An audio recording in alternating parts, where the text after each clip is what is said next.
path all the way to where it ends, in history's unmarked grave of discarded lies.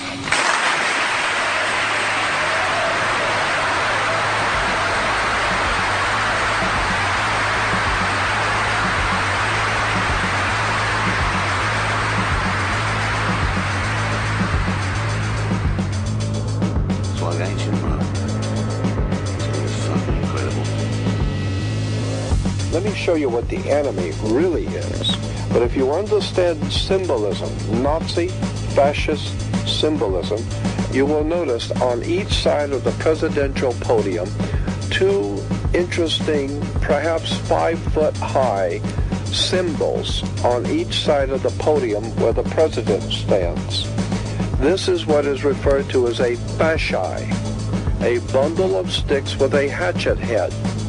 Now, what is the importance of a fasci? This is a symbol of Nazi fascism.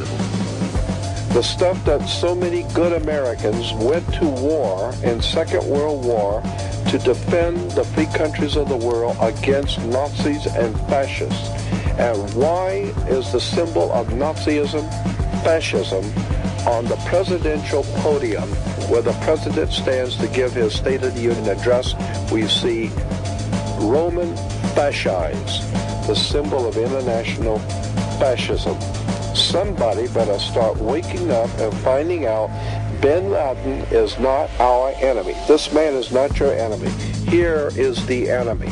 The symbols of world fascism, Nazism, the mace itself. One needs to understand that in the United States Senate, there is a symbol called the mace. This mace is a Nazi fascist symbol. It comes out of the ancient Roman Empire.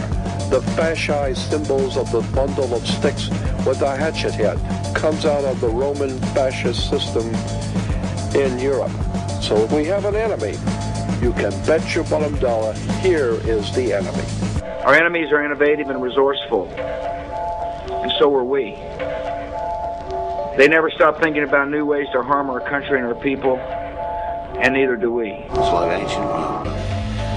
So we knew by the middle of last year that there was going to be probably something called a Reichstag fire episode, and those of you who know about Nazi history probably understand that that means an explosive political episode, terrorist episode, calculated to buffalo the people into accepting the giving up of their rights. Because, ladies and gentlemen, the reality is that throughout the 20th century, most totalitarian regimes have come into place through the voluntary acquiescence of the people. Surprisingly enough, more liberty is lost through the ballot box than through tanks. So what you have to understand is what are the signs, what are the kinds of techniques that are used to create these episodes. We figured by the middle of last year there was going to be a Reichstag fire, there was going to be an episode calculated to try to catapult the American people into a state of panic where they would give up their freedom in favor of tyranny. We know it's a war game scenario, that it has to do with airline counterterrorism. Why is that important enough to kill for? Because it's no longer a game. But if some terrorist group wants to act out this scenario, why target you for assassination? Depends on who your terrorists are. The men who conceived of it in the first place. You're saying our government plans to commit a terrorist act against a domestic airline? There you go. Indicting the entire government as usual. It's a faction. A small faction. For what possible gain? The Cold War's over, John. But with no clear enemy to stockpile against, the arms market's flat. But bring down a fully loaded 727 into the middle of New York City, and you'll find a dozen tin-pot dictators all over the world just clamoring to take responsibility and begging to be smart-bombed. The fact of the matter happens to be that the whole war on terror is a fraud, it's a farce. There's a war going on in Iraq because we invaded Iraq. And people over there fighting, But the war on terror, it's a joke, And until we discover what really happened on 9/11 and who was responsible for 9/11, because that's where the war on terror emanates from. That's where it comes from. It was 9/11 that allowed this war on terror to begin. And until we get to the bottom root of 9/11, the truth of 9/11, we'll never know about the war on terror. How did you feel when you heard about the terrorist attack? Well, thank you, Jordan.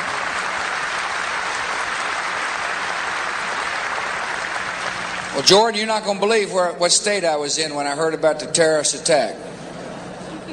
I was in Florida. And my chief of staff, Andy Card, well, actually I was in a classroom talking about a reading program that works. And was sitting outside the classroom waiting to go in, and I saw an airplane hit the tower of a TV. You know, the TV was obviously on. The president tells us he sees, on an ordinary TV set outside a school classroom, the first plane hit the World Trade Center. He gives the oddly reinforcing detail that, quote, the TV was obviously on, unquote. He continues. I used to fly myself, and I said, well, there's one terrible pilot. And I said it must have been a horrible accident. But I was whisked off there. I didn't have much time to think about it.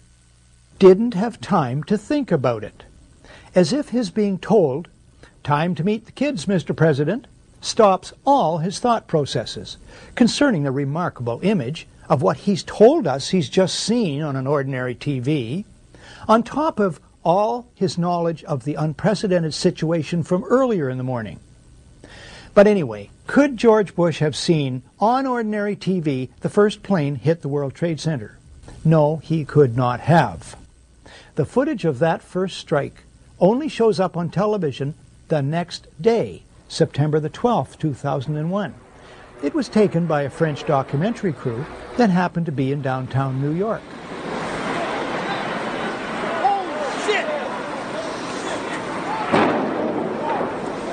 The Orlando Town Hall session takes place 7 weeks after 9/11, so it can be suggested Bush confuses the second plane with the first.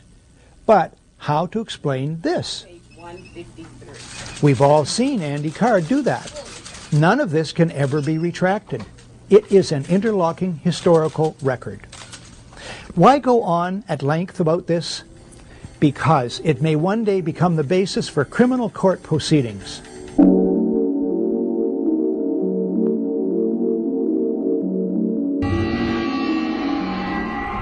Later that afternoon, another building at the World Trade Center site collapsed. This time, without a plane ever hitting it.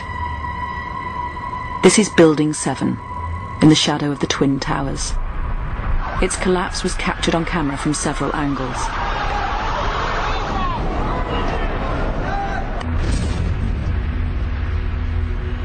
These are other buildings which were brought down by demolition charges.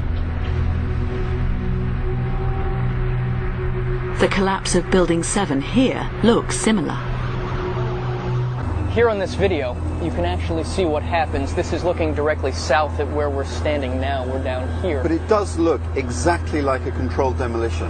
I understand why people might think that, and I see what they're saying, but when you learn the facts about the way that the building was built and about the way that it supported itself and the damage that was done from the collapsing towers that preceded it, the idea that it was a demolition just holds no water. In its provisional report on Building 7, the official investigators suggested the collapse was caused by intense fires that fatally weakened the building's steel frame. But they said this had a low probability and more research was needed. Fatalities, they're really shying away from that. They have no sense. 5 years on, their final report is still being prepared.